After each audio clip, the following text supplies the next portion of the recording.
Hello दोस्तों, स्वागत है आपका अपने ही यूट्यूब चैनल किस्से कहानियों की ऑडियो लाइब्रेरी पर। अभी हम सुन रहे हैं मुंशी प्रेमचंद द्वारा रचित उपन्यास गोदान का भाग 7। तो चलिए सुनते हैं आज का भाग। जेठ की उदास और गर्म संध्या सेमरी की सड़कों और गलियों में पानी के छिड़काव से शीतल और प्रसन्न हो रही थी। मंडप के चारों तरफ फूलों और पौधों के गमले सजा दिए गए थे और बिजली के पंखे चल रहे थे। राय साहब अपने कारखाने में बिजली बनवा लेते थे। उनके सिपाही पीली वर्दियां डाटे, नीले साफे बांधे जनता पर रोब जमाते फिरते थे। नौकर उजले कुर्ते पहने और केसरिया पाग बांधे मेहमानों और मुखियों का आदर सत्कार कर रहे थे। उसी वक्त एक मोटर सिंह द्वार के सामने आकर रुकी और उसमें से 3 महानुभाव उतरे। वह जो खद्दर का कुर्ता और चप्पल पहने हुए थे, उनका नाम पंडित ओंकारनाथ है। आप दैनिक पत्र बिजली के यशस्वी संपादक हैं, जिन्हें देश चिंता ने घुला डाला है। दूसरे महाशय जो कोट पैंट में हैं, वह हैं तो वकील, पर वकालत न चलने के कारण एक बीमा कंपनी की दलाली करते हैं और तालुकेदारों को महाजनों और बैंकों से कर्ज दिलाने में वकालत से कहीं ज्यादा कमाई करते हैं। इनका नाम है श्याम बिहारी तनखा। और तीसरे सज्जन जो रेशमी अचकन और तंग पजामा पहने हुए हैं, मिस्टर बी मेहता, यूनिवर्सिटी में दर्शन शास्त्र के अध्यापक हैं। ये तीनों सज्जन राय साहब के सहपाठियों में हैं और शगुन के उत्सव पर निमंत्रित हुए हैं। आज सारे इलाके के आसामी आएंगे और शगुन के रुपए भेंट करेंगे। रात को धनुष यज्ञ होगा और मेहमानों की दावत होगी। होरी ने 5 रुपए शगुन के दे दिए हैं और एक गुलाबी मिर्जई पहने, गुलाबी पगड़ी बांधे, घुटने तक कछनी काछे, हाथ में एक खुरपी लिए और मुख पर पाउडर लगवाए राजा जनक का माली बन गया है और गुरूर से इतना फूल उठा है मानो यह सारा उत्सव उसी के पुरुषार्थ से हो रहा है। राय साहब ने मेहमानों का स्वागत किया। दोहरे बदन के ऊंचे आदमी थे, गठा हुआ शरीर, तेजस्वी चेहरा, ऊंचा माथा, गोरा रंग, जिस पर शरबती रेशमी चादर खूब खिल रही थी। पंडित ओंकारनाथ ने पूछा, आपकी कौन सा नाटक खेलने का विचार है? मेरे रस की तो यहाँ वही वस्तु है। राय साहब ने तीनों सज्जनों को अपनी रावटी के सामने कुर्सियों पर बैठाते हुए कहा, पहले तो धनुष यज्ञ होगा, उसके बाद एक प्रहसन। नाटक कोई अच्छा ना मिला, कोई तो इतना लंबा कि शायद 5 घंटों में भी खत्म ना हो, और इतना क्लिष्ट कि शायद यहाँ एक व्यक्ति भी उसका अर्थ ना समझे। आखिर मैंने स्वयं एक प्रहसन लिख डाला जो 2 घंटों में पूरा हो जाएगा।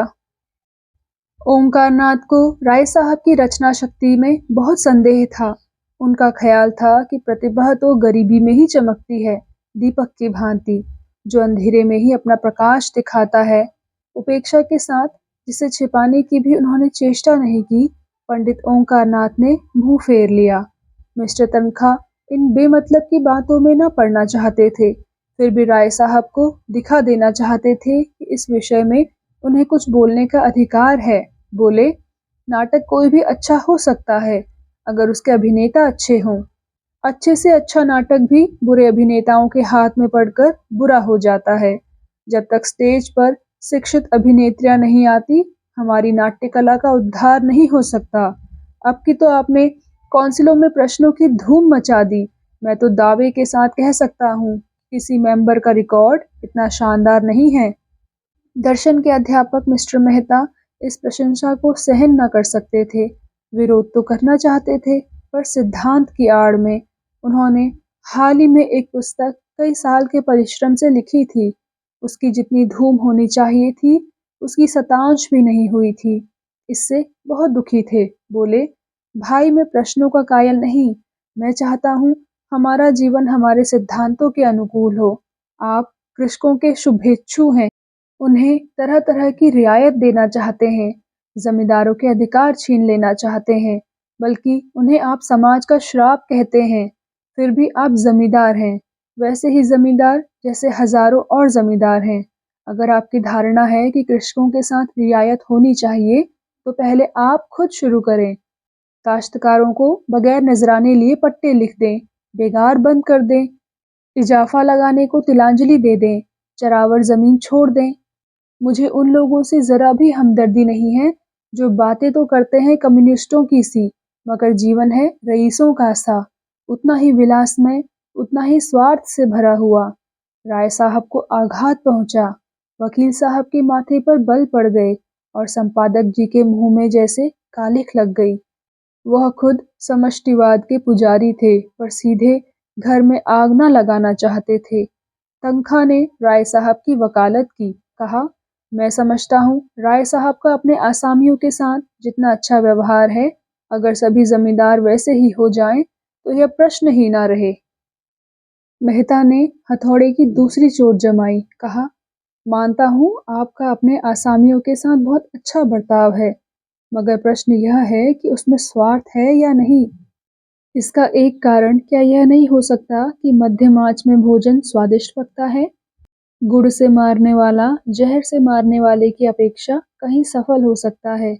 मैं तो केवल इतना जानता हूँ, हम या तो साम्यवादी हैं या नहीं हैं। हैं तो उसका व्यवहार करें, नहीं हैं तो बकना छोड़ दें। मैं नकली जिंदगी का विरोधी हूँ। अगर मांस खाना अच्छा समझते हो तो खुलकर खाओ, बुरा समझते हो तो मत खाओ। यह तो मेरी समझ में आता है, लेकिन अच्छा समझना और छिपकर खाना, यह मेरी समझ में नहीं आता।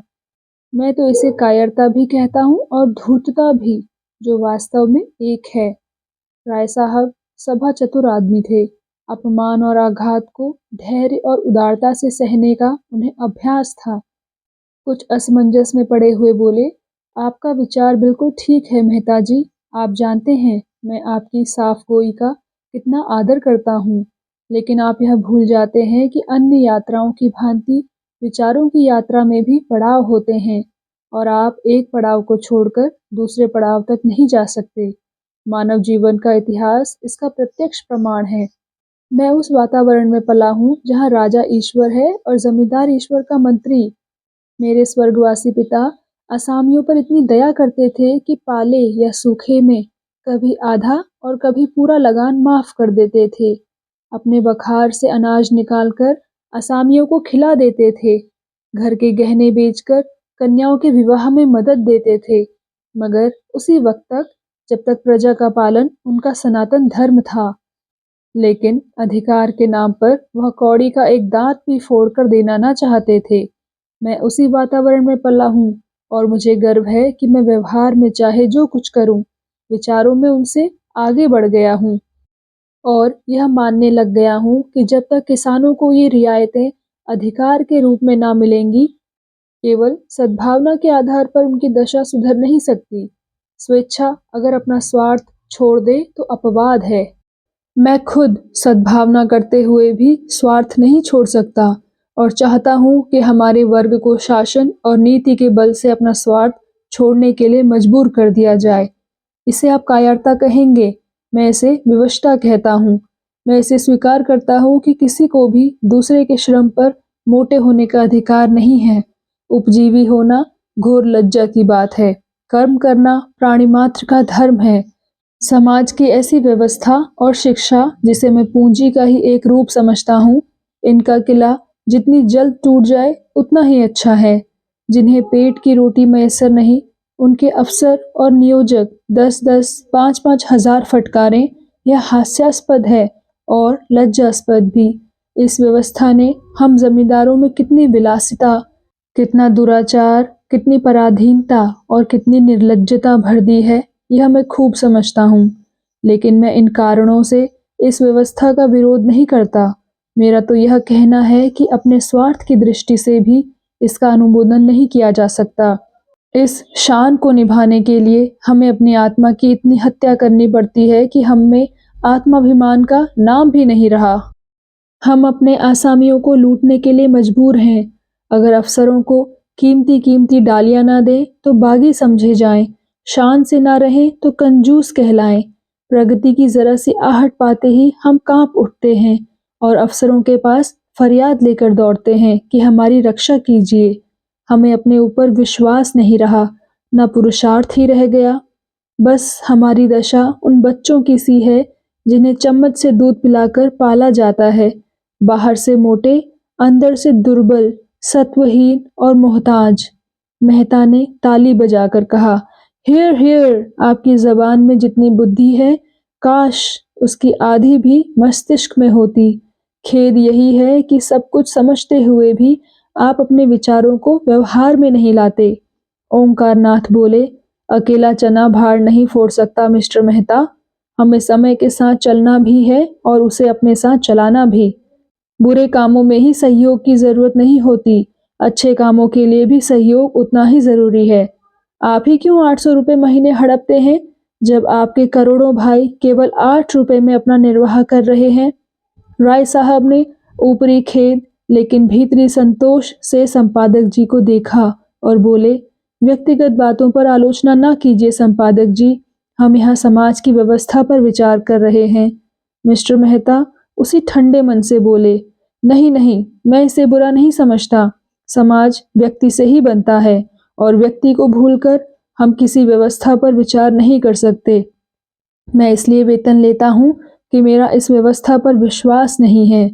संपादक जी को अचंभा हुआ, बोले, अच्छा, तो आप वर्तमान व्यवस्था के समर्थक हैं क्या? मेहता जी बोले, मैं इस सिद्धांत का समर्थक हूँ कि संसार में छोटे बड़े हमेशा रहेंगे और उन्हें हमेशा रहना चाहिए। इसे मिटाने की चेष्टा करना मानव जाति के सर्वनाश का कारण होगा। कुश्ती का जोड़ बदल गया। राय साहब किनारे खड़े हो गए। संपादक जी मैदान में उतरे। बोले, आप 20वीं शताब्दी में ऊंच नीच का भेद मानते हैं? मेहता जी बोले, जी हाँ, मानता हूँ और बड़े जोरों से मानता हूँ। जिस मत के आप समर्थक हैं वह भी तो कोई नई चीज नहीं। कब से मनुष्य में ममत्व का विकास हुआ, तभी उस मत का जन्म हुआ। बुद्ध और प्लेटो और ईसा सभी समाज में समता प्रवर्तक थे। यूनानी और रोमन और सीरियाई सभी सभ्यताओं ने उसकी परीक्षा की, पर अप्राकृतिक होने के कारण कभी वह स्थायी न बन सकी। संपादक जी बोले, आपकी बातें सुनकर मुझे आश्चर्य हो रहा है। मेहता जी बोले, आश्चर्य अज्ञान का दूसरा नाम है। संपादक जी बोले, मैं आपका कृतज्ञ हूँ। अगर आप इस विषय पर कोई लेखमाला शुरू कर दें। मेहता जी बोले, जी, मैं इतना अहमक नहीं हूँ। अच्छी रकम दिलवाइए तो अलबत्ता। संपादक जी बोले, आपने सिद्धांत ही ऐसा लिया है कि खुले खजाने पब्लिक को लूट सकते हैं। मेहता जी बोले, मुझ में और आप में अंतर इतना ही है कि मैं जो कुछ मानता हूँ उस पर चलता हूँ। आप लोग मानते कुछ हैं, करते कुछ हैं।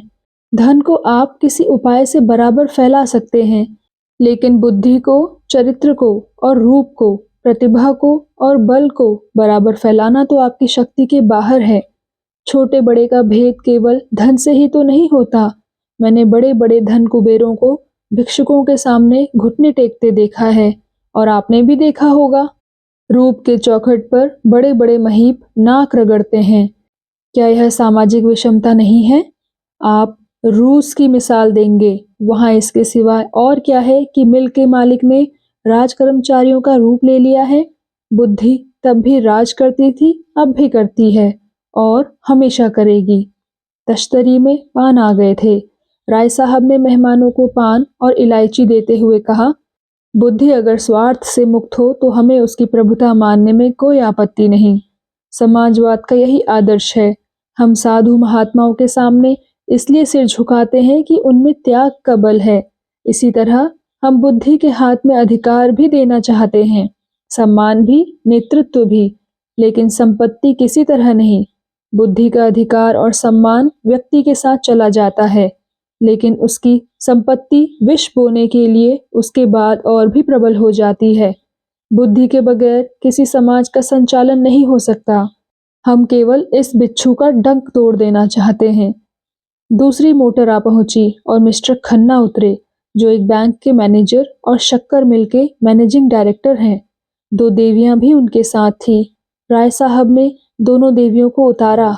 वह जो खद्दर की साड़ी पहने बहुत गंभीर और विचारशील सी हैं। मिस्टर खन्ना की पत्नी कामिनी खन्ना है। दूसरी महिला जो ऊंची एड़ी का जूता पहने हुए हैं और जिनकी मुख छवि पर हंसी फूटी पड़ती है, मिस मालती हैं। आप इंग्लैंड से डॉक्टरी पढ़ आई हैं और अब प्रैक्टिस करती हैं। तालुकेदारों के महलों में उनका बहुत प्रवेश है। आप नवयुग की साक्षात प्रतिमा हैं।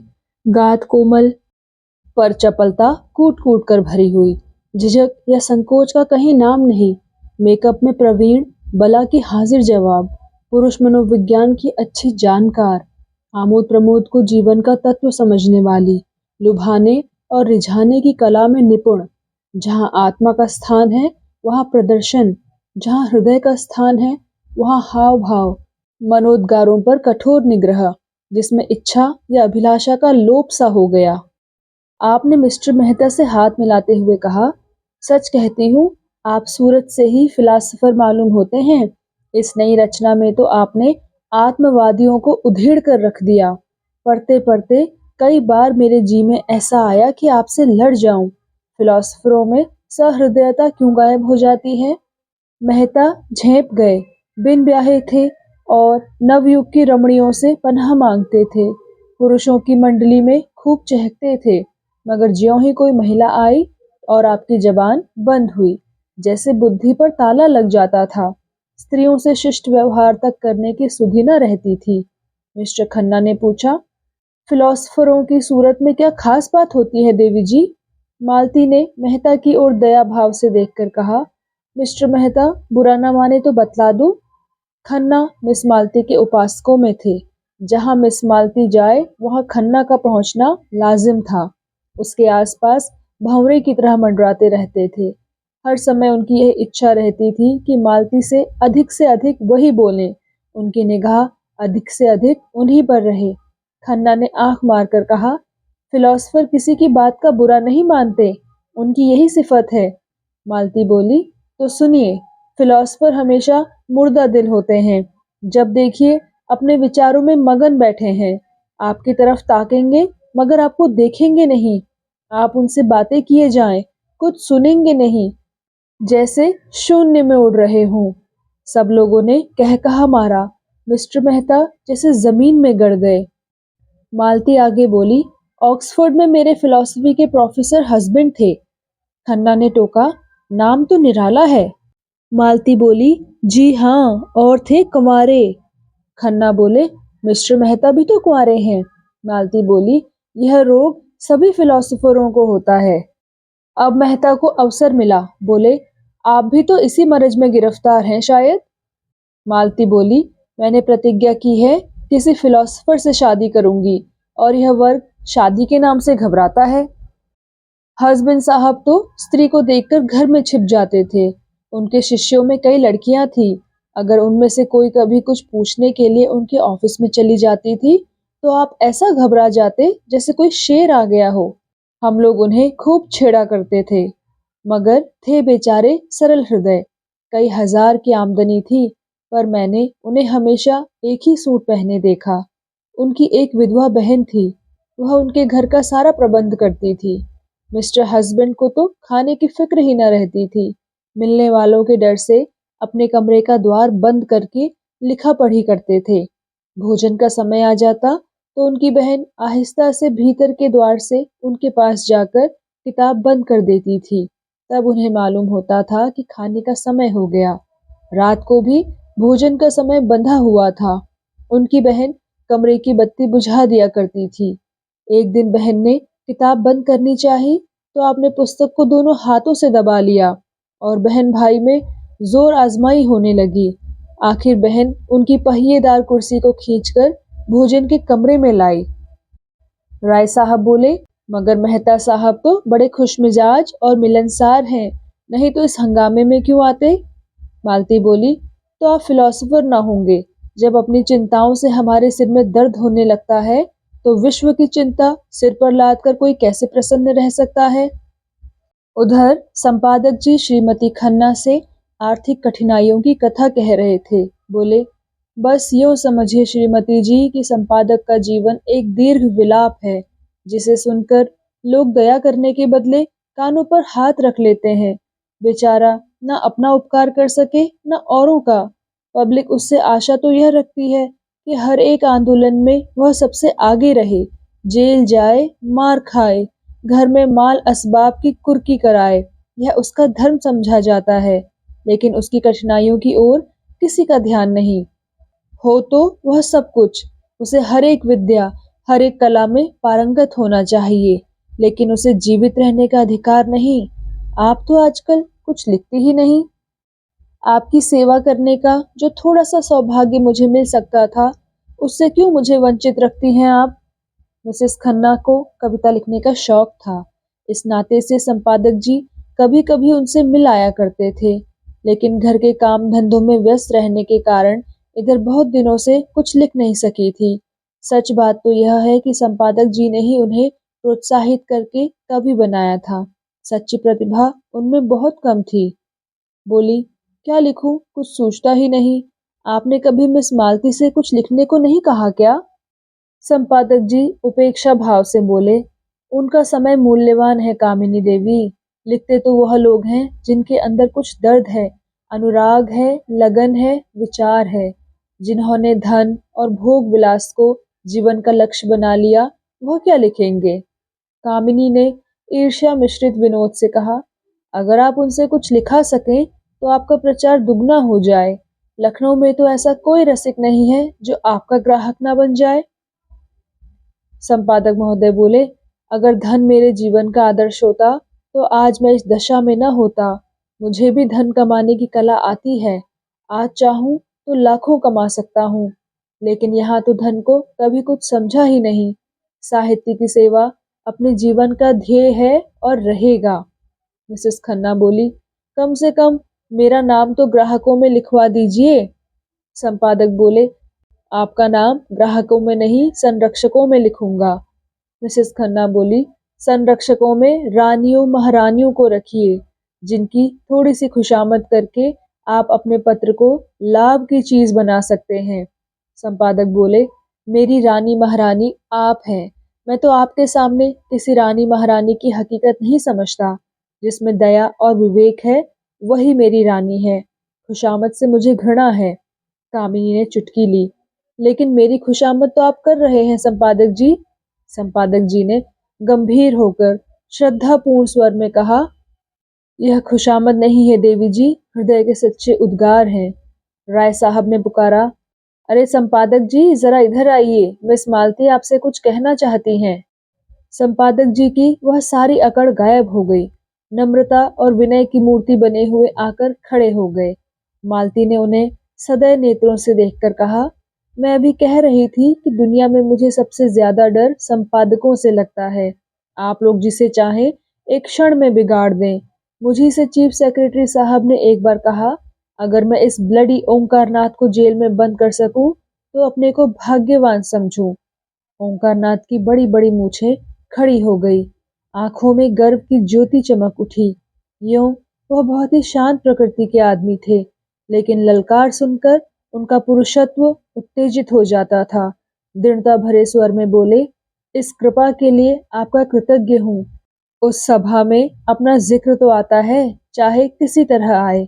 आप सेक्रेटरी महोदय से कह दीजिएगा कि ओंकारनाथ उन आदमियों में नहीं है जो इन धमकियों से डर जाए। उसकी कलम उसी वक्त विश्राम लेगी जब उसकी जीवन यात्रा समाप्त हो जाएगी। उसने अनीति और स्वेच्छाचार को जड़ से खोद कर फेंक देने का जिम्मा लिया है। मिस मालती ने और उकसाया, बोली, मगर मेरी समझ में आपको यह नीति नहीं आती कि जब आप मामूली शिष्टाचार से अधिकारियों का सहयोग प्राप्त कर सकते हैं तो क्यों उनसे कन्नी काटते हैं। अगर आप अपनी आलोचनाओं में आग और विष जरा कम कर दें तो मैं वादा करती हूँ कि आपको गवर्नमेंट से काफी मदद दिला सकती हूँ। जनता को तो आपने देख लिया, उससे अपील की, उसकी खुशामद की, अपनी कठिनाइयों की कथा कही, मगर कोई नतीजा ना निकला। अब जरा अधिकारियों को भी आजमा देखिए। तीसरे महीने आप मोटर पर ना निकलने लगे और सरकारी दावतों में निमंत्रित ना होने लगे तो मुझे जितना चाहे कोसिएगा। तब यही रईस और नेशनलिस्ट जो आपकी परवाह नहीं करते आपके द्वार के चक्कर लगाएंगे। ओंकारनाथ अभिमान के साथ बोले, यही तो मैं नहीं कर सकता देवी जी। मैंने अपने सिद्धांतों को सदैव ऊंचा और पवित्र रखा है और जीते जी उनकी रक्षा करूंगा। दौलत के पुजारी तो गली गली मिलेंगे, मैं सिद्धांतों के पुजारियों में हूँ। मालती बोली, मैं इसे दंभ कहती हूँ। ओंकारनाथ ने जवाब दिया, आपकी इच्छा। मालती ने पूछा, धन की आपको परवाह नहीं है क्या? ओंकारनाथ बोले, सिद्धांतों का खून करके नहीं। मालती बोली, तो आपके पत्र में विदेशी वस्तुओं के विज्ञापन क्यों होते हैं? मैंने किसी भी दूसरे पत्र में इतने विदेशी विज्ञापन नहीं देखे। आप बनते तो हैं आदर्शवादी और सिद्धांतवादी, पर अपने फायदे के लिए देश का धन विदेश में भेजते हुए आपको जरा भी खेद नहीं होता? आप किसी तर्क से इस नीति का समर्थन नहीं कर सकते। ओंकारनाथ के पास सचमुच कोई जवाब न था। उन्हें बगले झांकते देखकर राय साहब ने उनकी हिमायत की। कहा, तो आखिर आप चाहती क्या हैं? इधर से भी मारे जाएं, उधर से भी मारे जाएं, तो पत्र कैसे चले? मिस मालती ने दया करना न सीखा था। बोली, पत्र नहीं चलता तो बंद कीजिए। अपना पत्र चलाने के लिए आपको विदेशी वस्तुओं के प्रचार का कोई अधिकार नहीं। अगर आप मजबूर हैं तो सिद्धांत का ढोंग छोड़िए। मैं तो सिद्धांतवादी पत्रों को देखकर जल उठती हूँ। जी चाहता है दिया सलाई दिखा दूं। जो व्यक्ति कर्म और वचन में सामंजस्य नहीं रख सकता, वह और चाहे जो कुछ हो, सिद्धांतवादी नहीं है। मेहता खिल उठे। थोड़ी देर पहले उन्होंने खुद इसी विचार का प्रतिपादन किया था। उन्हें मालूम हुआ कि इस रमणी में विचार की शक्ति भी है, केवल तितली नहीं। संकोच जाता रहा। बोले, यही बात अभी मैं कह रहा था। विचार और व्यवहार में सामंजस्य का ना होना ही धूर्तता है, मक्कारी है। मिस मालती प्रसन्न मुख से बोली, तो इस विषय में आप और मैं एक हैं, और मैं भी फिलोसफर होने का दावा कर सकती हूँ। खन्ना की जीभ में खुजली हो रही थी। बोले, आपका एक एक अंग फिलॉसफी में डूबा हुआ है। मालती ने उनकी लगाम खींची। बोली, अच्छा, आपको भी फिलॉसफी में दखल है? मैं तो समझती हूँ आप बहुत पहले अपनी फिलॉसफी को गंगा में डुबो बैठे। नहीं, आप इतने बैंकों और कंपनियों में डायरेक्टर ना होते। राय साहब ने खन्ना को संभाला। बोले, तो क्या समझती हैं कि फिलोसफरों को हमेशा फाके मस्त रहना चाहिए? मालती बोली, जी हाँ। फिलोसफर अगर मोह पर विजय ना पा सके तो फिलोसफर कैसा? राय साहब बोले, इस लिहाज से तो शायद मिस्टर मेहता भी फिलोसफर ना ठहरे। मेहता ने जैसे आस्तीन चढ़ाकर कहा, मैंने तो कभी यह दावा नहीं किया राय साहब। मैं तो इतना ही जानता हूँ कि जिन औजारों से लोहार काम करता है, उन्हीं औजारों से सोनार नहीं करता। क्या आप चाहते हैं आप भी उसी दशा में फले फूलें जिसमें बबूल या ताड़? मेरे लिए धन केवल उन सुविधाओं का नाम है जिनमें मैं अपना जीवन सार्थक कर सकूं। धन मेरे लिए बढ़ने और फलने फूलने वाली चीज नहीं, केवल साधन है। मुझे धन की बिल्कुल इच्छा नहीं। आप वह साधन जुटा दें जिससे मैं अपने जीवन का उपयोग कर सकूं। ओंकारनाथ समष्टिवादी थे। व्यक्ति की इस प्रधानता को कैसे स्वीकार करते? बोले, इसी तरह हर एक मजदूर कह सकता है कि उसे काम करने की सुविधाओं के लिए 1,000 महीने की जरूरत है। मेहता बोले, अगर आप समझते हैं कि उस मजदूर के बगैर आपका काम नहीं चल सकता, तो आपको वह सुविधाएं देनी पड़ेंगी। अगर वही काम दूसरा मजदूर थोड़ी सी मजदूरी में कर दे, तो कोई वजह नहीं कि आप पहले मजदूर की खुशामद करें। ओंकारनाथ बोले, अगर मजदूरों के हाथ में अधिकार होता तो मजदूरों के लिए स्त्री और शराब भी उतनी ही जरूरी सुविधा हो जाती जितनी फिलोसफरों के लिए। मेहता बोले, तो आप विश्वास मानिए मैं उनसे ईर्ष्या न करता। ओंकारनाथ बोले, जब आपका जीवन सार्थक करने के लिए स्त्री इतनी आवश्यक है, तो आप शादी क्यों नहीं कर लेते? मेहता ने निसंकोच भाव से कहा, इसलिए कि मैं समझता हूँ मुक्त भोग आत्मा के विकास में बाधक नहीं होता। विवाह तो आत्मा को और जीवन को पिंजरे में बंद कर देता है।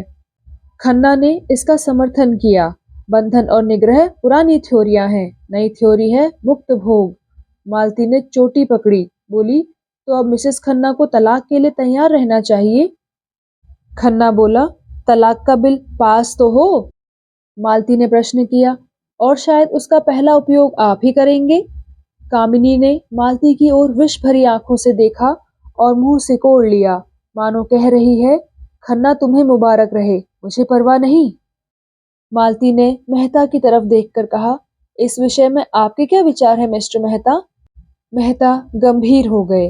वह किसी प्रश्न पर अपना मत प्रकट करते थे तो जैसे अपनी सारी आत्मा उसमें डाल देते थे। बोले, विवाह को मैं सामाजिक समझौता समझता हूँ और उसे तोड़ने का अधिकार न पुरुष को है न स्त्री को। समझौता करने के पहले आप स्वाधीन थे, समझौता हो जाने के बाद आपके हाथ कट जाते हैं। मालती ने प्रश्न किया, तो आप तलाक के विरोधी हैं क्यों? मेहता बोले, जी हाँ, पक्का। मालती बोली, और मुक्त भोग वाला सिद्धांत, उसका क्या? मेहता ने जवाब दिया, वह उनके लिए है जो विवाह नहीं करना चाहते। मालती बोली, अपनी आत्मा का संपूर्ण विकास सभी चाहते हैं, फिर विवाह कौन करे और क्यों करे? मेहता बोले, इसलिए कि मुक्ति सभी चाहते हैं, पर ऐसे बहुत कम हैं जो लोभ से अपना गला छुड़ा सकें। मालती ने प्रश्न किया, आप श्रेष्ठ किसे समझते हैं, विवाहित जीवन को या अविवाहित जीवन को? मेहता ने जवाब दिया, समाज की दृष्टि से विवाहित जीवन को, व्यक्ति की दृष्टि से अविवाहित जीवन को। धनुष यज्ञ का अभिनय निकट था। 10 से 1 तक धनुष यज्ञ, 1 से 3 तक प्रहसन, यह प्रोग्राम था। भोजन की तैयारी शुरू हो गई। मेहमानों के लिए बंगले में रहने का अलग अलग प्रबंध था। खन्ना परिवार के लिए 2 कमरे रखे गए थे। और भी कितने ही मेहमान आ गए थे। सभी अपने अपने कमरे में गए और कपड़े बदल बदल कर भोजनालय में जमा हो गए। यहाँ छूत छात का कोई भेद न था। सभी जातियों और वर्णों के लोग साथ भोजन करने बैठे। केवल संपादक ओंकारनाथ सबसे अलग अपने कमरे में फलाहार करने गए और कामिनी खन्ना को सिर दर्द हो रहा था। उन्होंने भोजन करने से इनकार किया। भोजनालय में मेहमानों की संख्या 25 से कम न थी। शराब भी थी और मांस भी। इस उत्सव के लिए राय साहब अच्छी किस्म की शराब खास तौर पर खिंचवाते थे। खींची जाती थी दवा के नाम से, पर होती थी खालिस शराब। मांस भी कई तरह के पकते थे, कोफ्ते, कबाब और पुलाव, मुर्गे, मुर्गियां, बकरा, हिरन, तीतर, मोर, जिसे जो पसंद हो वह खाए। भोजन शुरू हो गया तो मिस मालती ने पूछा, संपादक जी कहाँ रह गए? किसी को भेजो राय साहब, उन्हें पकड़ लाएं। राय साहब ने कहा, वह वैष्णव हैं, उन्हें यहाँ बुलाकर क्यों बेचारे का धर्म नष्ट करोगी? बड़ा ही आचार निष्ठ आदमी है। मालती बोली, अजी और कुछ ना सही, तमाशा तो रहेगा। सहसा एक सज्जन को देखकर उसने पुकारा, आप भी तशरीफ रखते हैं मिर्जा खुर्शीद? यह काम आपके सुपुर्द। आपकी लियाकत की परीक्षा हो जाएगी। मिर्जा खुर्शीद गोरे चिट्टे आदमी थे। भूरी भूरी मूछें, नीली आंखें, दोहरी देह, चांद के बाल सफा चट, छकलिया अचकन और चूड़ीदार पजामा पहने थे। ऊपर से हैट लगा लेते थे। वोटिंग के समय चौंक पड़ते थे और नेशनलिस्टों की तरफ से वोट देते थे। सूफी मुसलमान थे। 2 बार हज कर आए थे, मगर शराब खूब पीते थे। कहते थे, जब हम खुदा का एक हुक्म भी कभी नहीं मानते तो दीन के लिए क्यों जान दें। बड़े दिल लगी बाज, बेफिक्रे जीव थे। पहले बसेरे में ठीके का कारोबार करते थे। लाखों कमाए, मगर शामत आई कि एक मेम से आशनाई कर बैठे। मुकदमेबाजी हुई, जेल जाते जाते बचे। 24 घंटे के अंदर मुल्क से निकल जाने का हुक्म हुआ। जो कुछ जहां था वहीं छोड़ा और सिर्फ 50,000 लेकर भाग खड़े हुए। बम्बई में उनके एजेंट थे। सोचा था उनसे हिसाब किताब कर लेंगे और जो कुछ निकलेगा उसी में जिंदगी काट देंगे, मगर एजेंटों ने जाल करके उनसे वह 50,000 भी ऐंठ लिए। निराश होकर वहां से लखनऊ चले। गाड़ी में एक महात्मा से साक्षात हुआ। महात्मा जी ने उन्हें सब्ज बाग दिखाकर उनकी घड़ी, अंगूठियां, रुपए सब उड़ा दिए। बेचारे लखनऊ पहुंचे तो देह के कपड़ों के सिवा कुछ न था। राय साहब से पुरानी मुलाकात थी। कुछ उनकी मदद से और कुछ अन्य मित्रों की मदद से एक जूते की दुकान खोल ली। वह अब लखनऊ की सबसे चलती हुई जूते की दुकान थी। 400-500 रोज की बिक्री थी। जनता को उन पर थोड़े ही दिनों में इतना विश्वास हो गया कि एक बड़े भारी मुस्लिम तालुकेदार को नीचा दिखाकर कौंसिल में पहुंच गए। अपनी जगह पर बैठे बैठे बोले, जी नहीं, मैं किसी का दीन नहीं बिगाड़ता। यह काम आपको खुद करना चाहिए। मजा तो जब है कि आप उन्हें शराब पिलाकर छोड़ें। यह आपके हुस्न के जादू की आजमाइश है। चारों तरफ से आवाजें आई, हाँ हाँ मिस मालती, आज आप कमाल दिखाइए। मालती ने मिर्जा को ललकारा, कहा कुछ इनाम दोगे? मिर्जा बोले 100 रुपए की एक थैली। मालती बोली हुश, 100 रुपए? लाख रुपए का धर्म बिगाड़ो 100 रुपए के लिए? मिर्जा बोले अच्छा आप खुद अपनी फीस बताइए। मालती बोली 1000, कौड़ी कम नहीं। मिर्जा बोले अच्छा मंजूर। मालती बोली जी नहीं, लाकर मेहता जी के हाथ में रख दीजिए। मिर्जा जी ने तुरंत 100 रुपए का नोट जेब से निकाला और उसे दिखाते हुए खड़े होकर बोले भाइयों, यह हम सब मर्दों की इज्जत का मामला है। अगर मिस मालती की फरमाइश ना पूरी हुई तो हमारे लिए कहीं मुंह दिखाने की जगह ना रहेगी। अगर मेरे पास रुपए होते तो मैं मिस मालती की एक एक अदा पर एक एक लाख कुर्बान कर देता। एक पुराने शायर ने अपने माशूक के एक काले तिल पर समरकंद और बुखारा के सूबे कुर्बान कर दिए थे। आज आप सभी साहबों की जवामर्दी और हुस्न परस्ती का इम्तिहान है। जिसके पास जो कुछ हो, सच्चे सूरमा की कसम पीछे कदम ना हटाइए। मर्दों, रुपए खर्च हो जाएंगे, नाम हमेशा के लिए रह जाएगा। ऐसा तमाशा लाखों में भी सस्ता है। देखिए, लखनऊ के हसीनों की रानी एक जाहिद पर अपने हुस्न का मंत्र कैसे चलाती है। भाषण समाप्त करते ही मिर्जा जी ने हर एक की जेब की तलाशी शुरू कर दी। पहले मिस्टर खन्ना की तलाशी हुई। उनकी जेब से 5 रुपए निकले। मिर्जा ने मुंह फीका करके कहा, वाह खन्ना साहब वाह, नाम बड़े दर्शन थोड़े। इतनी कंपनियों के डायरेक्टर, लाखों की आमदनी और आपकी जेब में 5 रुपए। लाहौल विला कुव्वत। कहाँ है मेहता? आप जरा जाकर मिसेस खन्ना से कम 100 रुपए वसूल कर लाएं। खन्ना खिसियाकर बोले, अजी उनके पास एक पैसा भी न होगा। कौन जानता था कि यहाँ आप तलाशी लेना शुरू कर देंगे। मिर्जा बोले, खैर आप खामोश रहिए, हम तकदीर तो आजमा लें। मिस्टर खन्ना बोले, अच्छा तो मैं जाकर उनसे पूछता हूँ। मिर्जा बोले, जी नहीं, आप यहाँ से हिल नहीं सकते। मिस्टर मेहता, आप फिलोसफर हैं, मनोविज्ञान के पंडित, देखिए अपनी भद न कराइएगा। मेहता शराब पीकर मस्त हो जाते थे। उस मस्ती में उनका दर्शन उड़ जाता था और विनोद सजीव हो जाता था। लपक कर मिसेस खन्ना के पास गए और 5 मिनट में ही मुंह लटकाकर लौट आए। मिर्जा ने पूछा, अरे क्या खाली हाथ? राय साहब हंसे, बोले, काजी के घर चूहे भी सयाने। मिर्जा ने कहा, हो बड़े खुशनसीब खन्ना, खुदा की कसम। मेहता ने कह कहा मारा और जेब से 100 रुपए के 5 नोट निकाले। मिर्जा ने लपककर उन्हें गले लगा लिया। चारों तरफ से आवाजें आने लगी, कमाल है, मानता हूँ उस्ताद को, क्यों ना हो फिलोसफर ही जो ठहरे। मिर्जा ने नोटों को आंखों से लगाकर कहा, भाई मेहता, आज से मैं तुम्हारा शागिर्द हो गया। बताओ क्या जादू मारा? मेहता अकड़ कर लाल लाल आंखों से ताकते हुए बोले, अजी कुछ नहीं, ऐसा कौन सा बड़ा काम था? जाकर पूछा, अंदर आऊं? बोली, आप हैं मेहता जी, आइए। मैंने अंदर जाकर कहा, वहां लोग ब्रिज खेल रहे हैं, अंगूठी 1000 से कम की नहीं है, आपने तो देखा है। बस वही, आपके पास रुपए हों तो 500 रुपए देकर 1000 की चीज ले लीजिए, ऐसा मौका फिर ना मिलेगा। मिस मालती ने इस वक्त रुपए ना दिए तो बेदाग निकल जाएंगी। पीछे से कौन देता है? शायद इसलिए उन्होंने अंगूठी निकाली है कि 500 रुपए किसके पास धरे होंगे। मुस्कुराई और चट अपने बटुए से 5 नोट निकालकर दे दिए और बोली, मैं बिना कुछ लिए घर से नहीं निकलती, न जाने कब क्या जरूरत पड़े। खन्ना खिसियाकर बोले, जब हमारे प्रोफेसरों का यह हाल है तो यूनिवर्सिटी का ईश्वर ही मालिक है। खुर्शेद ने घाव पर नमक छिड़का, बोले, अरे तो ऐसी कौन सी बड़ी रकम है जिसके लिए आपका दिल बैठा जाता है? खुदा झूठ ना बुलवाए तो यह आपकी एक दिन की आमदनी है। समझ लीजिएगा एक दिन बीमार पड़ गए और जाएगा भी तो मिस मालती के ही हाथ में। आपके दर्द जिगर की दवा मिस मालती के ही तो पास है।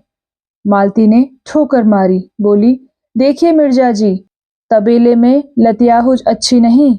मिर्जा ने दुम हिलाई, बोले, कान पकड़ता हूँ देवी जी। मिस्टर तनख्वाह की तलाशी हुई। मुश्किल से 10 रुपए निकले। मेहता की जेब से केवल अठन्नी निकली।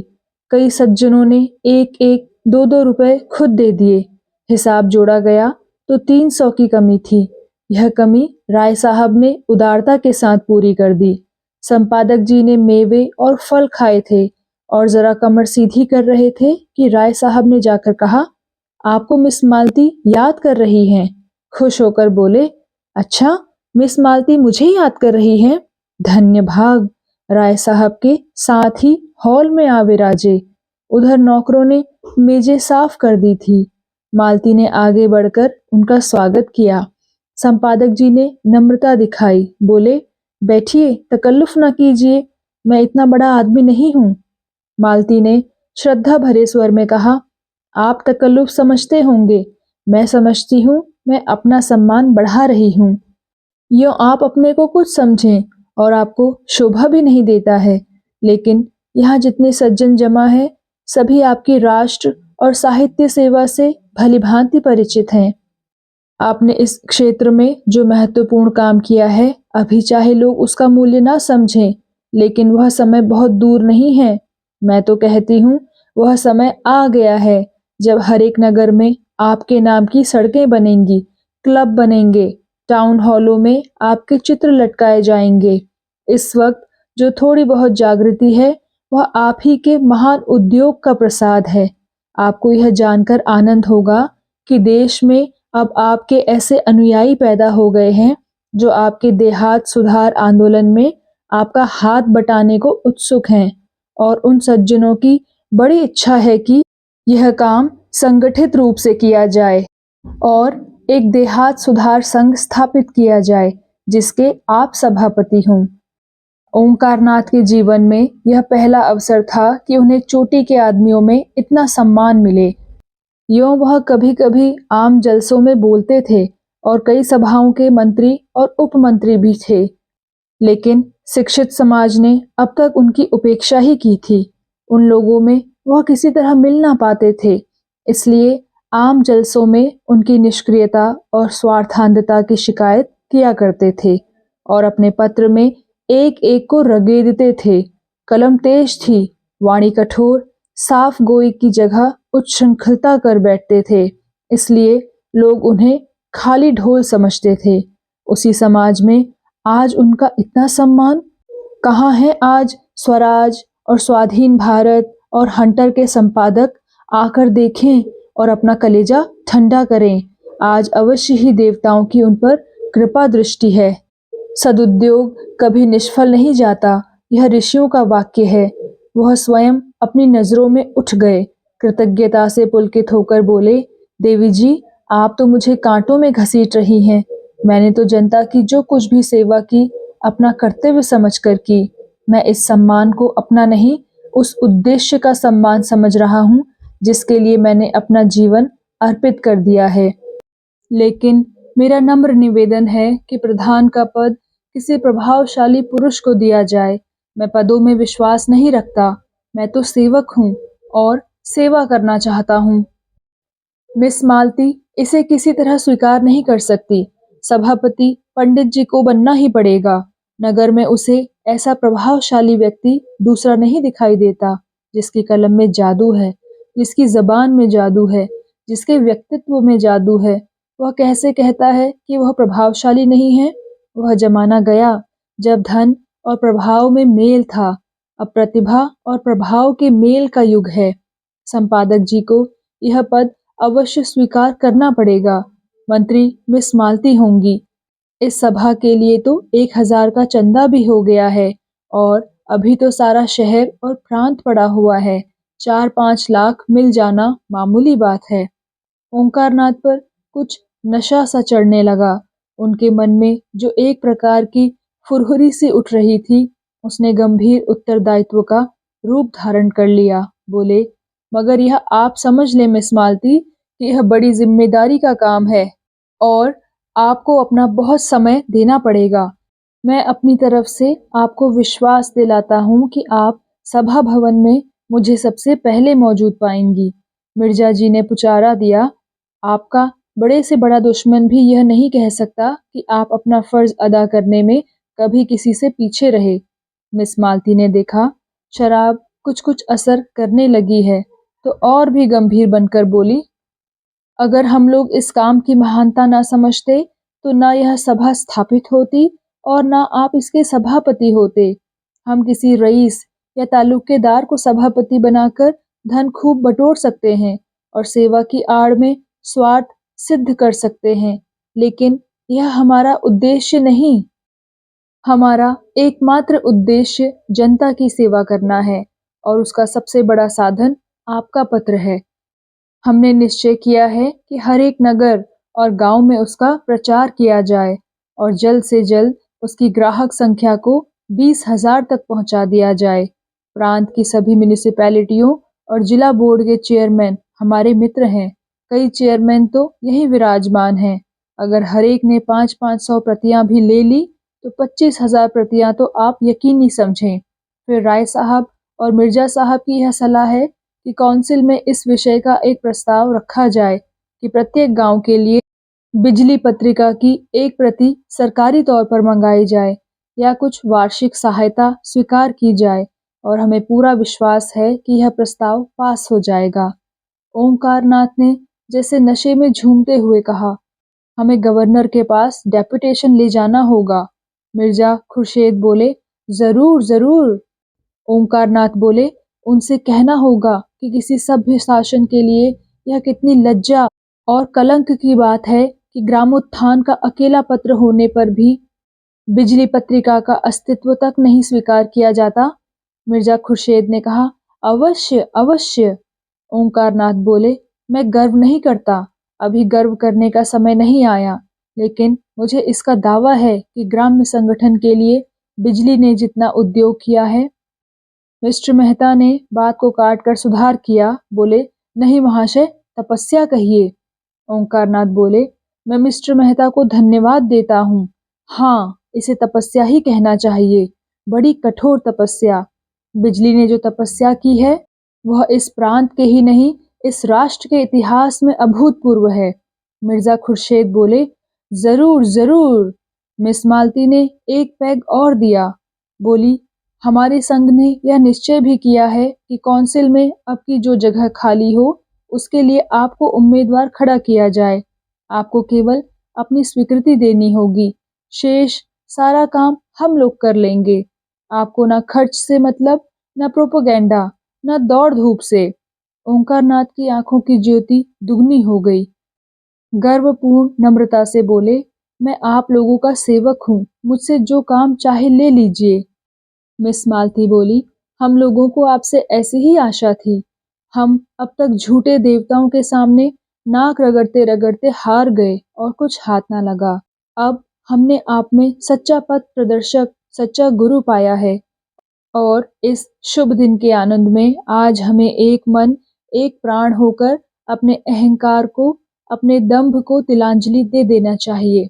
हम में आज से कोई ब्राह्मण नहीं है, कोई शूद्र नहीं है, कोई हिंदू नहीं है, कोई मुसलमान नहीं है, कोई ऊंचा नहीं है, कोई नीच नहीं है। हम सब एक ही माता के बालक, एक ही गोद में खेलने वाले, एक थाली के खाने वाले भाई हैं। जो लोग भेदभाव में विश्वास रखते हैं, जो लोग पृथकता और कट्टरता के उपासक हैं, उनके लिए हमारी सभा में स्थान नहीं है। जिस सभा के सभापति पूज्य ओंकारनाथ जैसे विशाल हृदय व्यक्ति हैं, उस सभा में ऊंच नीच का, खान पान का और जाति पाति का भेद नहीं हो सकता। जो महानुभव एकता में और राष्ट्रीयता में विश्वास न रखते हों, वे कृपा करके यहाँ से उठ जाएं। राय साहब ने शंका की, बोले, मेरे विचार में एकता का यह आशय नहीं है कि सब लोग खान पान का विचार छोड़ दें। मैं शराब नहीं पीता, तो क्या मुझे इस सभा से अलग हो जाना पड़ेगा? मालती ने निर्मम स्वर में कहा, बेशक अलग हो जाना पड़ेगा। आप इस संघ में रहकर किसी तरह का भेद नहीं रख सकते। मेहता जी ने घड़े को ठोंका, बोले, मुझे संदेह है कि हमारे सभापति जी स्वयं खान पान की एकता में विश्वास नहीं रखते हैं। ओंकारनाथ का चेहरा जर्द पड़ गया। इस बदमाश ने यह क्या बेवक्त की शहनाई बजा दी? दुष्ट कहीं गड़े मुर्दे उखाड़ने लगे। नहीं, यह सारा सौभाग्य स्वप्न की भांति शून्य में विलीन हो जाएगा। मिस मालती ने उनके मुंह की ओर जिज्ञासा की दृष्टि से देखकर दृढ़ता से कहा, आपका संदेह निराधार है मेहता महोदय। क्या आप समझते हैं कि राष्ट्र की एकता का ऐसा अनन्य उपासक, ऐसा उदार चेता पुरुष, ऐसा रसिक कवि इस निरर्थक और लज्जाजनक भेद को मान्य समझेगा?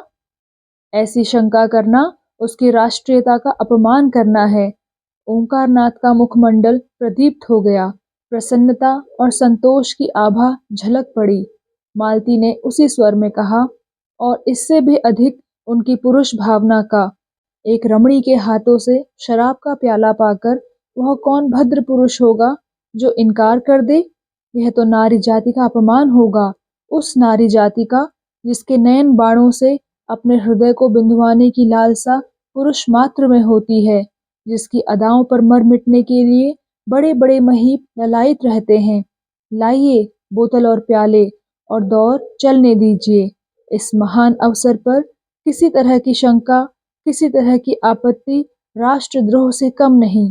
पहले हम अपने सभापति की सेहत का जाम पिएंगे। बर्फ, शराब और सोडा पहले से ही तैयार था। मालती ने ओंकारनाथ को अपने हाथों से लाल विष से भरा हुआ ग्लास दिया और उन्हें कुछ ऐसी जादू भरी चितवन से देखा कि उनकी सारी निष्ठा, सारी वर्ण श्रेष्ठता काफूर हो गई। मन ने कहा, सारा आचार विचार परिस्थितियों के अधीन है। आज तुम दरिद्र हो, किसी मोटर कार को धूल उड़ाते देखते हो तो ऐसा बिगड़ते हो कि उसे पत्थरों से चूर चूर कर दो। लेकिन क्या तुम्हारे मन में कार की लालसा नहीं है? परिस्थिति ही विधि है और कुछ नहीं। बाप दादों ने नहीं पी थी, ना पी हो। उन्हें ऐसा अवसर ही कब मिला था? उनकी जीविका पोथी पत्रों पर थी। शराब लाते कहाँ से? और पीते भी तो जाते कहाँ? फिर वह तो रेलगाड़ी पर न चढ़ते थे और कल का पानी भी ना पीते थे। अंग्रेजी पढ़ना पाप समझते थे। समय कितना बदल गया है। समय के साथ अगर नहीं चल सकते तो वह तुम्हें पीछे छोड़कर चला जाएगा। ऐसी महिला के कोमल हाथों से विष भी मिले तो शिरोधार्य करना चाहिए। जिस सौभाग्य के लिए बड़े बड़े राजे तरसते हैं, वह आज उनके सामने खड़ा है। क्या वह उसे ठुकरा सकते हैं? उन्होंने ग्लास ले लिया और सिर झुकाकर अपनी कृतज्ञता दिखाते हुए एक ही सांस में पी गए, और तब लोगों को गर्व भरी आंखों से देखा, मानो कह रहे हो, अब तो आपको मुझ पर विश्वास आया। क्या समझते हैं मैं निरा पौंगा पंडित हूँ? अब तो मुझे दंभी और पाखंडी कहने का साहस नहीं कर सकते। हॉल में ऐसा शोरगुल मचा कि कुछ ना पूछो, जैसे पिटारे में बंद कह कहे निकल पड़े हों। वाह देवी जी, क्या कहना है? कमाल है मिस मालती, कमाल है। तोड़ दिया, नमक का कानून तोड़ दिया, धर्म का किला तोड़ दिया, नेम का घड़ा फोड़ दिया। ओंकारनाथ के कंठ के नीचे शराब का पहुंचना था कि उनकी रसिकता वाचाल हो गई। मुस्कुराकर बोले, मैंने अपने धर्म की थाती मिस मालती के कोमल हाथों में सौंप दी और मुझे विश्वास है वह उसकी यथोचित रक्षा करेंगी। उनके चरण कमलों के इस प्रसाद पर मैं ऐसे 1000 धर्मों को न्यौछावर कर सकता हूँ। कह कहों से हॉल गूंज उठा। संपादक जी का चेहरा फूल उठा था, आंखें झुकी पड़ती थी। दूसरा ग्लास भरकर बोले, यह मिस मालती की सेहत का जाम है, आप लोग पिए और उन्हें आशीर्वाद दें। लोगों ने फिर अपने अपने ग्लास खाली कर दिए। उसी वक्त मिर्जा खुर्शेद ने एक माला लाकर संपादक जी के गले में डाल दी और बोले, सज्जनों, फिद्वी ने अभी अपने पूज्य सदर साहब की शान में एक कसीदा कहा है। आप लोगों की इजाजत हो तो सुनाऊं? चारों तरफ से आवाज आई, हाँ हाँ जरूर सुनाइए। ओंकारनाथ भंग तो आए दिन पिया करते थे। उनका मस्तिष्क उसका अभ्यस्त हो गया था, मगर शराब पीने का उन्हें यह पहला अवसर था। भंग का नशा मंथर गति से एक स्वप्न की भांति आता था और मस्तिष्क पर मेघ के समान छा जाता था। उनकी चेतना बनी रहती थी। उन्हें खुद मालूम होता था कि इस समय उनकी वाणी बड़ी लच्छेदार है और उनकी कल्पना बहुत प्रबल। शराब का नशा उनके ऊपर सिंह की भांति झपटा और दबोच बैठा। वह कहते कुछ हैं, मुंह से निकलता कुछ है। फिर यह ज्ञान भी जाता रहा। वह क्या कहते हैं और क्या करते हैं, इसकी सुधि ही न रही। यह स्वप्न का रोमानी वैचित्र न था, जागृति का वह चक्कर था जिसमें साकार निराकार हो जाता है।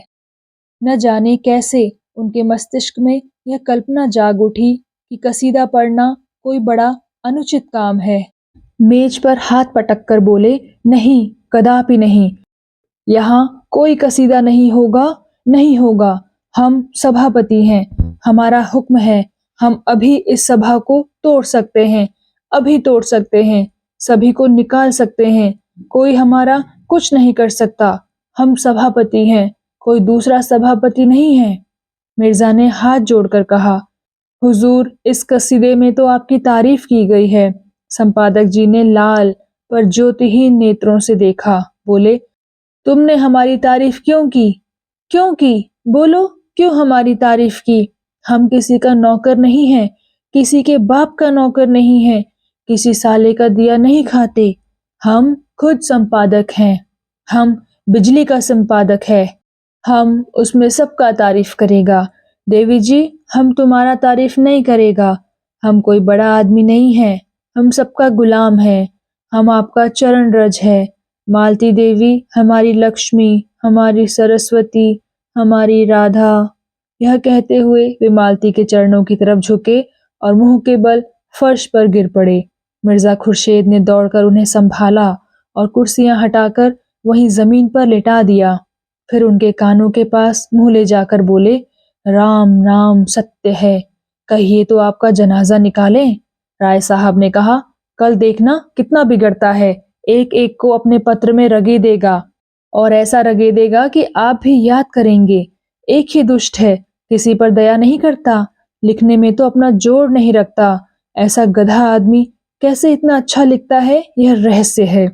कई आदमियों ने संपादक जी को उठाया और ले जाकर उनके कमरे में लिटा दिया।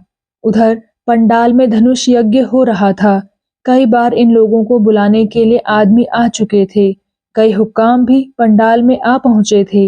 लोग इधर जाने को तैयार हो रहे थे कि सहसा एक अफगान आकर खड़ा हो गया। गोरा रंग, बड़ी बड़ी मूछें, ऊंचा कद, चौड़ा सीना, आंखों में निर्भयता का उन्माद भरा हुआ, ढीला नीचा कुर्ता, पैरों में शलवार, जरी के काम की सदरी, सिर पर पगड़ी और कुलाह, कंधे में चमड़े का बैग लटकाए, कंधे पर बंदूक रखे और कमर में तलवार बांधे न जाने किधर से आ खड़ा हो गया और गरज कर बोला, खबरदार, कोई यहां से मत जाओ। हमारा साथ का आदमी का डाका पड़ा है। यहाँ का जो सरदार है वह हमारा आदमी को लूट लिया है। उसका माल तुमको देना होगा, एक एक कौड़ी देना होगा। कहाँ है सरदार? उसको बुलाओ। राय साहब ने सामने आकर क्रोध भरे स्वर में कहा, कैसी लूट, कैसा डाका? यह तुम लोगों का काम है। यहाँ कोई किसी को नहीं लूटता। साफ साफ कहो, क्या मामला है? अफगान ने आंखें निकाली और बंदूक का कुंदा जमीन पर पटक कर बोला, हमसे पूछता है कैसा लूट, कैसा डाका? तुम लूटता है, तुम्हारा आदमी लूटता है। हम यहाँ की कोठी का मालिक है। हमारी कोठी में 50 जवान है। हमारा आदमी रुपए तहसील कर लाता था, 1000, वह तुम लूट लिया और कहता है कैसा डाका? हम बताएगा कैसा डाका होता है। हमारा 2500 जवान अभी आती है। हम तुम्हारा गांव लूट लेगा। कोई साला कुछ नहीं कर सकता, कुछ नहीं कर सकता। खन्ना ने अफगान के तेवर देखे तो चुपके से उठे कि निकल जाएं। सरदार ने जोर से डांटा, कहाँ जाता तुम? कोई कहीं नहीं जा सकता। नहीं, हम सबको कत्ल कर देगा, अभी फैर कर देगा। हमारा तुम कुछ नहीं कर सकता। हम तुम्हारा पुलिस से नहीं डरता। पुलिस का आदमी हमारा शकल देखकर भागता है। हमारा अपना कांसल है। हम उसको खत लिखकर लाट साहब के पास जा सकता है। हम यहाँ से किसी को नहीं जाने देगा। तुम हमारा 1000 रुपया लूट लिया, हमारा रुपया नहीं देगा तो हम किसी को जिंदा नहीं छोड़ेगा। तुम सब आदमी दूसरों के माल की लूट करता है और यहाँ माशूक के साथ शराब पीता है। मिस मालती उसकी आंख बचाकर कमरे से निकलने लगी कि वह बाज की तरह टूटकर उनके सामने आ खड़ा हुआ। बोला, तुम इन बदमाशों से हमारा माल दिलवाए, नहीं हम तुमको उठा ले जाएगा, अपनी कोठी में जश्न मनाएगा। तुम्हारा हुस्न पर हम आशिक हो गया, या तो हमको 1,000 अभी अभी दे दे, या तुमको हमारे साथ चलना पड़ेगा, तुमको हम नहीं छोड़ेगा, हम तुम्हारा आशिक हो गया है, हमारा दिल और जिगर फटा जाता है, हमारा इस जगह 25 जवान है, इस जिला में हमारा 500 जवान काम करता है, हम अपने कबीले का खान है, हमारे कबीला में 10,000 सिपाही हैं, हम काबुल के अमीर से लड़ सकता है, अंग्रेज सरकार हमको 20,000 सालाना खिराज देता है, अगर तुम हमारा रुपया नहीं देगा तो हम गांव लूट लेगा और तुम्हारा माशूक को उठा ले जाएगा। खून करने में हमको लुत्फ आता है, हम खून का दरिया बहा देगा। मजलिस पर आतंक छा गया। मिस मालती अपना चहकना भूल गई। खन्ना की पिंडलियां कांप रही थी। बेचारे चोट चपेट के भय से एक मंजिले बंगले में रहते थे। जीने पर चढ़ना उनके लिए सूली पर चढ़ने से कम न था। गर्मी में भी डर के मारे कमरे में सोते थे। राय साहब को ठकुराई का अभिमान था।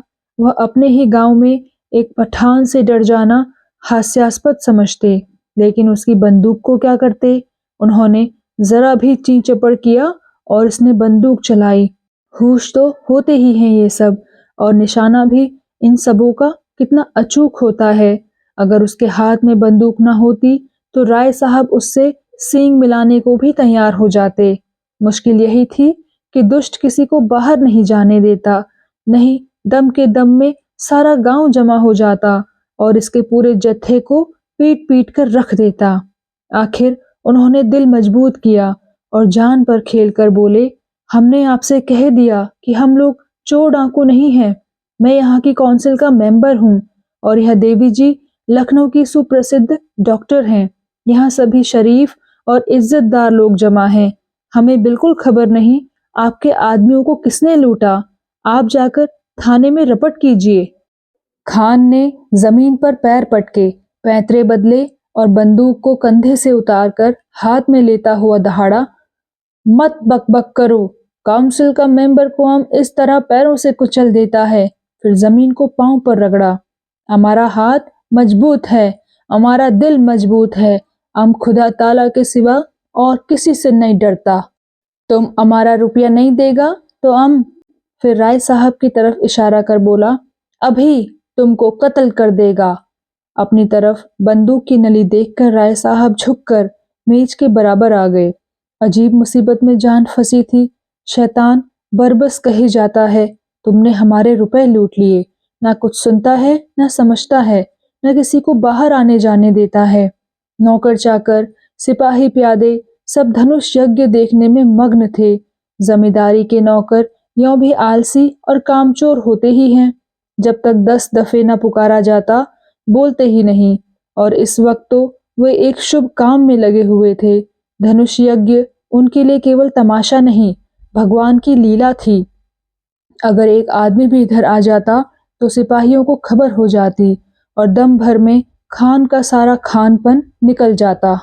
दाढ़ी के एक एक बाल नुच जाते। कितना गुस्सेवर है, होते भी तो जल्लाद हैं। ना मरने का गम, ना जीने की खुशी। मिर्जा साहब ने चकित नेत्रों से देखा, बोले, क्या बताऊं, कुछ अक्ल काम नहीं करती। मैं आज अपनी पिस्तौल घर ही छोड़ आया, नहीं मजा चखा देता। खन्ना रोना मुंह बनाकर बोले, कुछ रुपए देकर किसी तरह इस बला को टालिए। राय साहब ने मालती की ओर देखा और बोले, देवी जी अब आपकी क्या सलाह है।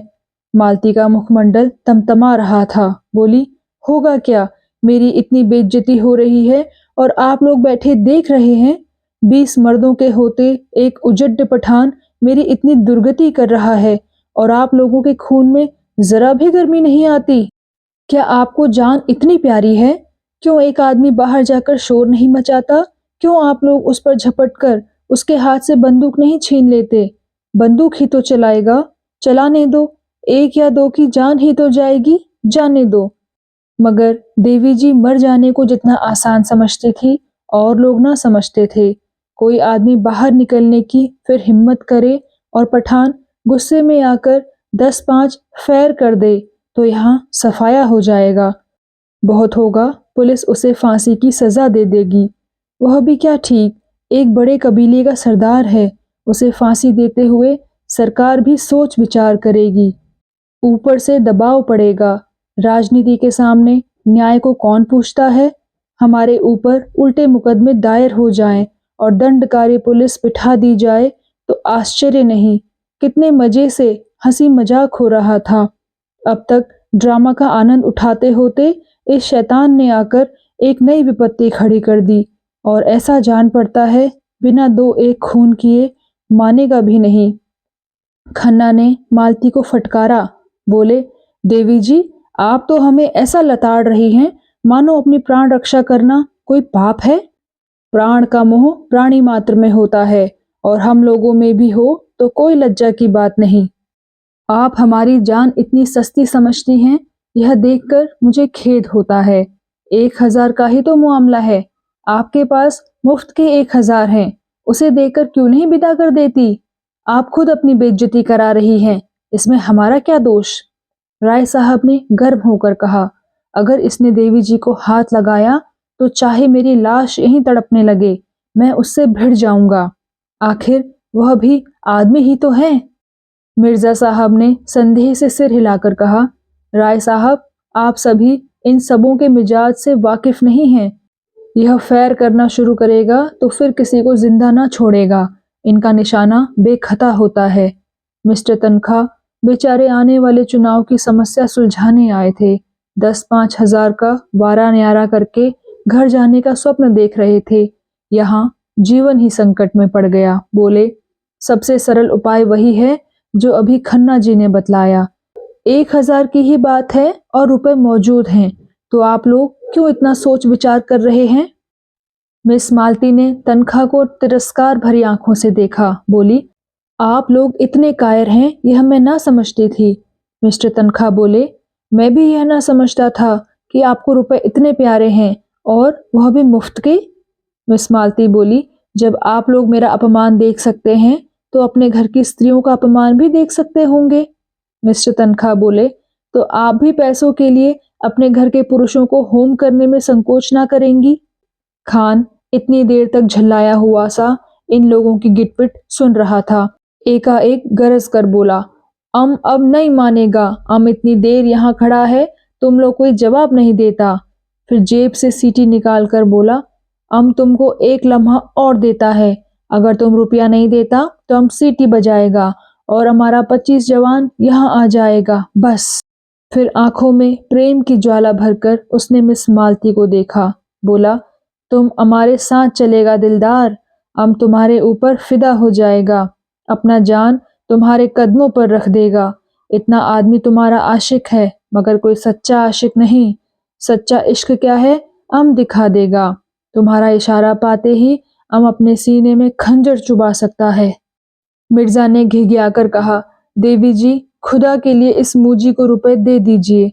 खन्ना ने हाथ जोड़कर याचना की। बोला, हमारे ऊपर दया करो मिस मालती। राय साहब तन कर बोले, हरगिज नहीं, अब जो कुछ होना है हो जाने दीजिए। या तो हम खुद मर जाएंगे या इन जालिमों को हमेशा के लिए सबक दे देंगे। तनखा ने राय साहब को डांट बताई। बोले, शेर की मान में घुसना कोई बहादुरी नहीं है, मैं इसे मूर्खता समझता हूँ। मगर मिस मालती के मनोभाव कुछ और ही थे। खान के लालसा प्रदीप नेत्रों ने उन्हें आश्वस्त कर दिया था और अब इस कांड में उन्हें मंचलेपन का आनंद आ रहा था। उनका हृदय कुछ देर इन नरंग पुगुओं के बीच में रहकर उसके बर्बर प्रेम का आनंद उठाने के लिए ललचा रहा था। शिष्ट प्रेम की दुर्बलता और निर्जीवता का उन्हें अनुभव हो चुका था। आज अक्खड़ अनघड़ पठानों के उन्मत्त प्रेम के लिए उसका मन दौड़ रहा था, जैसे संगीत का आनंद उठाने के बाद कोई मस्त हाथियों की लड़ाई देखने के लिए दौड़े। उन्होंने खां साहब के सामने जाकर निशंक भाव से कहा, तुम्हें रुपए नहीं मिलेंगे। खान ने हाथ बढ़ाकर कहा, तो तुमको लूट ले जाएगा। मिस मालती बोली, तुम इतने आदमियों के बीच से हमें नहीं ले जा सकता। खान बोला, तुमको 1000 आदमियों के बीच से ले जा सकता है।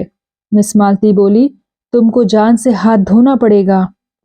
खान बोला, हम अपने माशूक के लिए अपने जिस्म का एक एक बोटी नुचवा सकता है। उसने मालती का हाथ पकड़कर खींचा। उसी वक्त होरी ने कमरे में कदम रखा।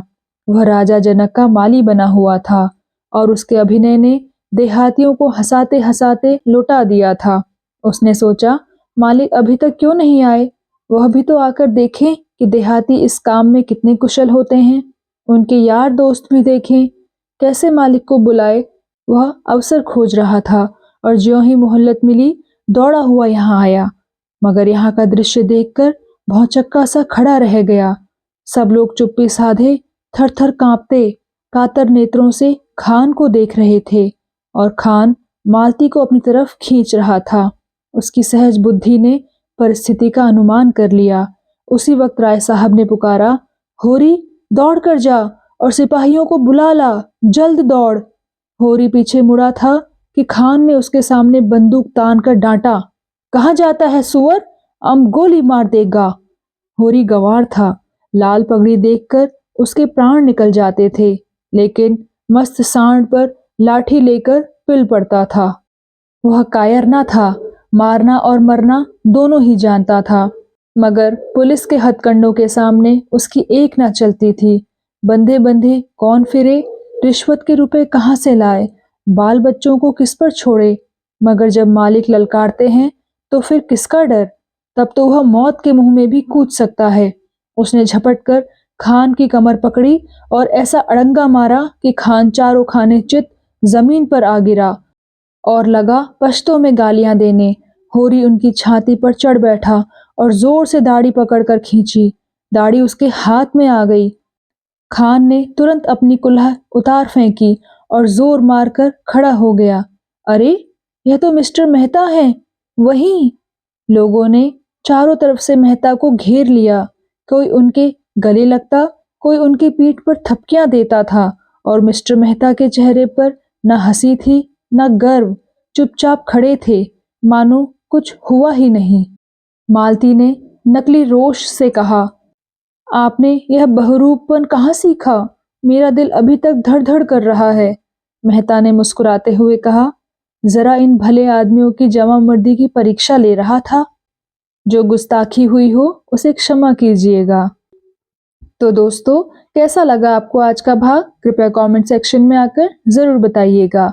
और अगर आपने अभी तक इस चैनल को सब्सक्राइब नहीं किया है तो कृपया सब्सक्राइब भी जरूर कर लीजिएगा। मिलती हूँ आपसे इसी कहानी के अगले भाग के साथ। तब तक के लिए नमस्कार।